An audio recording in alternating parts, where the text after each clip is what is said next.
Welcome to the deep dive. Our mission today is pretty straightforward. We're taking the sources you sent us, and we're going to dive into one of the most fiercely primordial landscapes on Earth, Iceland's Reykjanes Peninsula.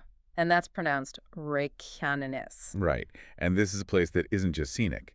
I mean, it is an active, living exposure of the planet's engine room. The whole peninsula is basically defined by the North American and Eurasian tectonic plates pulling apart right under your feet. Pulling apart. So that makes the crust thin, fractured. Incredibly volatile. Yes. And we are going to zoom right into the heart of that volatility.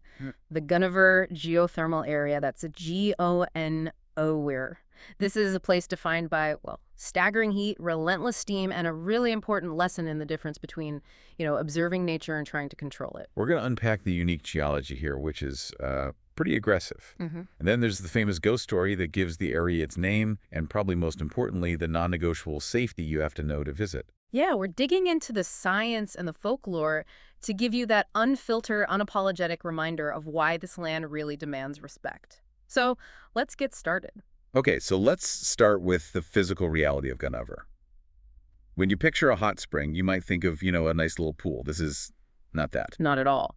We are talking about one of Iceland's most active geothermal areas. It's constantly throwing these colossal plumes of steam hundreds of feet into the air. Colossal is definitely the word. The main feature is Iceland's largest mud pool, and it's huge, right? It's incredible. It measures 20 meters, so that's about 65 feet across.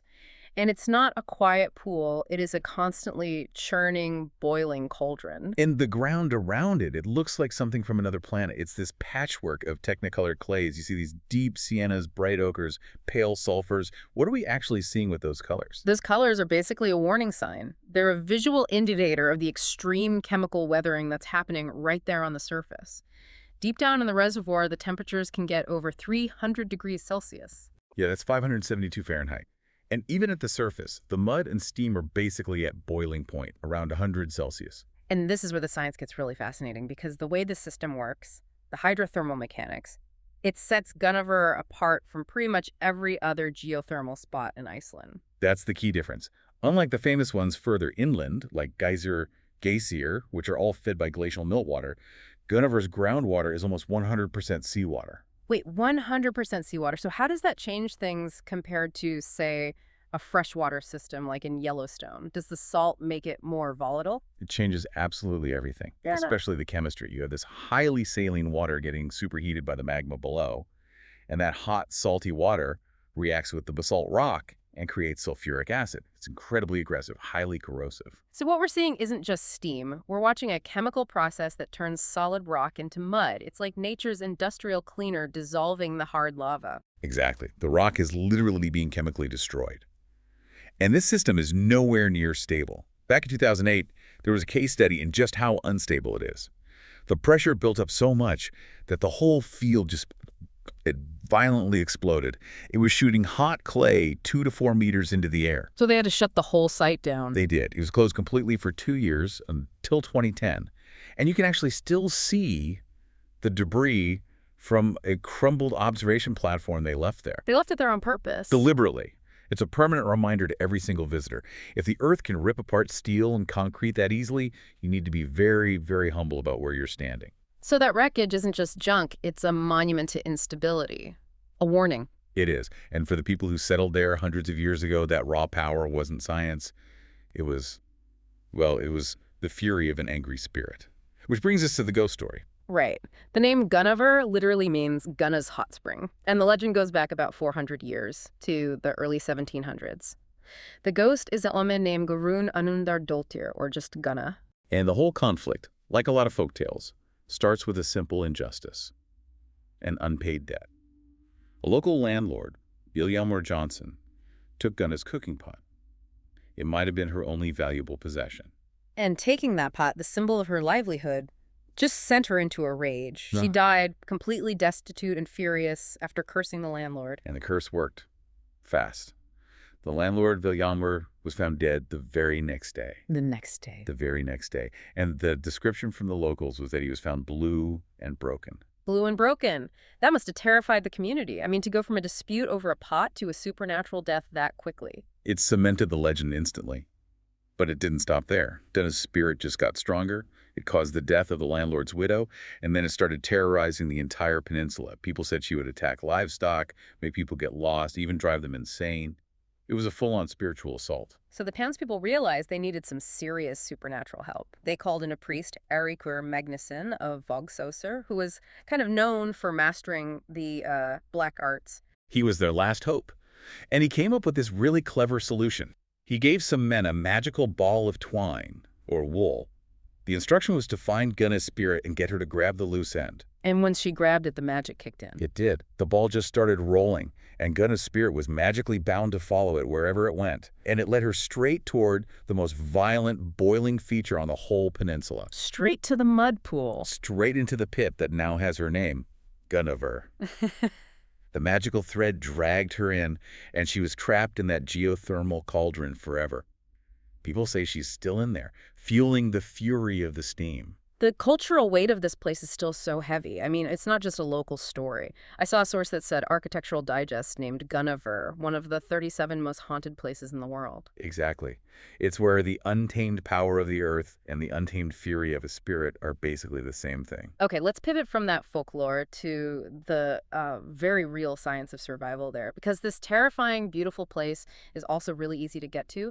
It's right near Keflavik Airport and the lighthouse. And that contrast is so important for people to understand. You're right next to the Blue Lagoon, which is the perfect example of domesticated geothermal energy. It's heat harnessed by a power plant for our comfort.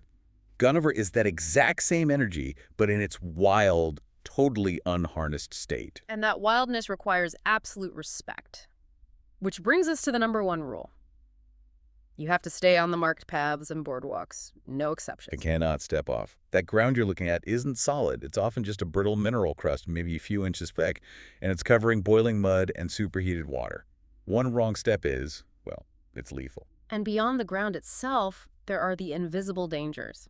The gases. Let's run through the big ones. First, you have CO2, carbon dioxide. It's colorless, odorless, and this is the critical part. It's much denser than air. So because it's heavy, it sinks. What does that mean for the landscape?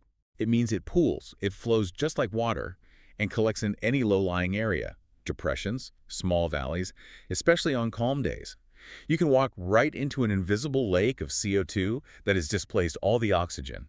High concentrations can cause unconsciousness and death almost instantly. The Icelandic Meteorological Office has a specific warning about wind speed, right?